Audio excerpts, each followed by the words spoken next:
Okay. I love this little thing.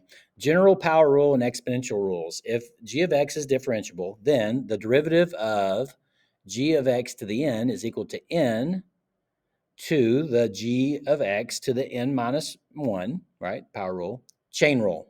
So that was a copy with respect to g of x, chain rule. And then the derivative of e to the g of x is going to be e to the g of x. The derivative of e to the x is e to the x. But the derivative of e to the g of x then is with respect to g of x, and the power rule also needs to, chain rule also needs to be applied. I usually write that one first. Okay, you'll see that one as I start doing some of these problems. Okay, so the first thing we need to do then is rewrite them so that we can actually have a power to do the power rule along with the chain rule now. So this first one I could rewrite as x squared minus 1 cubed to the 1/2 power. Okay, all right, which is the same as x squared minus 1 to the 3/2 power. All right, so here we go. All right, so we have an x squared minus 1 inside an x to the 3/2. Okay, so f prime will be, okay, drop your exponent, 3/2, copy. This is with respect to the inside function. All right, so copy the x squared minus 1, okay, to your new exponent, which is going to be 1/2. All right, and then I love drawing an arrow for the chain rule. Chain rule. In this case, it's going to be times 2x because the derivative of the inside function is 2x. Okay, so what do you want to do to clean it up a little bit? I like bringing that up front, and so the 2's are going to cancel, and so we'll have 3x, and then the square root of x squared minus 1, but I'm just going to leave it like this. So this will be perfectly fine. Nobody's going to dislike that at all. Okay, so there's A. All right, and then on B, let's get us rewrite so we can have the power rule. So it's going to be -7, and then 2x minus 1, minus 3, minus 3 to the -2. Okay, and so now I can do the power rule along with the chain rule, and then just make sure I have the derivative of the inside at the very end. All right, so this one's going to be pretty quick. So f prime of x will be, all right, -2 times a -7, which is 14. It's 14, copy, new exponent, right?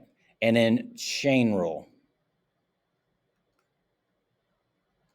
Okay, you have to take the derivative of the 2x minus 3 at some point. When does it happen? At the very end. We had to take the derivative of the x squared minus 1 over here. When did it happen? At the very end. All right, save it for last.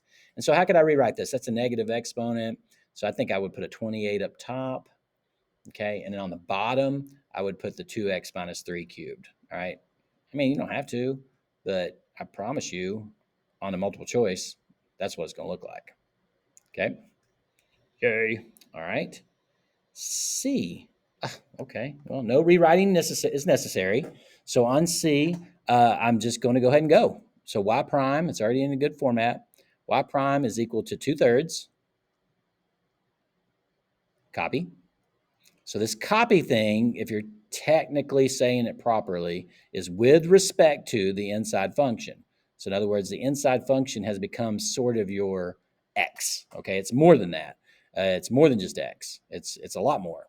But that's what you're doing. So don't take the two derivatives at the same time ever. Okay, it's a big deal. All right, and then chain rule. The derivative of the inside part is going to be negative 8x.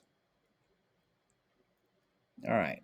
So how does that clean up? Okay, well, I'm going to go ahead and say there's a fraction here. All right, so up top, that's not going to even reduce. I'm going to have a negative 16x. Okay, and on the bottom, I'm going to have this 3, and the cube root of 5 minus 4x squared, which I think, again, is perfectly fine to leave it as a fractional exponent of 1/3.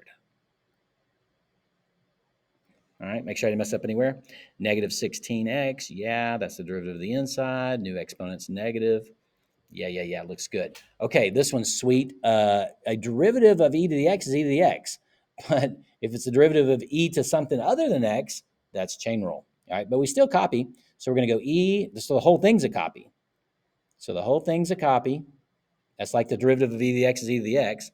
And then a chain rule is going to drop down, and the derivative of the inside function, it is an inside function, that was a 3x squared inside an e to the x, will be 6x. All right. You could leave it like that. I think most people probably would put the 6x first. 6x e to the 3x squared.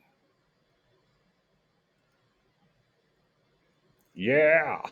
All right, and then here we go. Okay, so this is going to, I need to rewrite this so I can do the power rule. So negative 2, and then a 6x plus 3 to the negative 1/3. 6x plus 3 to the negative 1/3 because it is a cube root, and it was in the denominator. All right, so away we go. Y prime is equal to negative 2 times negative 1/3. Well, that's 2/3. 2/3 copy, this is with respect to 6x plus 3. You know you're going to take that derivative at some point. Just don't do it yet. And our new exponent is negative 4/3. Well, there's some stuff we could do with that later, and we may. And then chain rule, you don't have to draw the arrow. I just like to 6. All right, so how do you clean that up? Well, I'm not sure if Gene's going to do anything with that 4/3 power because that's like 6x plus 3 to the 4th and take the cube root, which means there's some stuff you could do. I think it's probably best to leave it like it is. I'm going to. So my numerator is only going to be 12. Oh, no, it reduces. Sorry.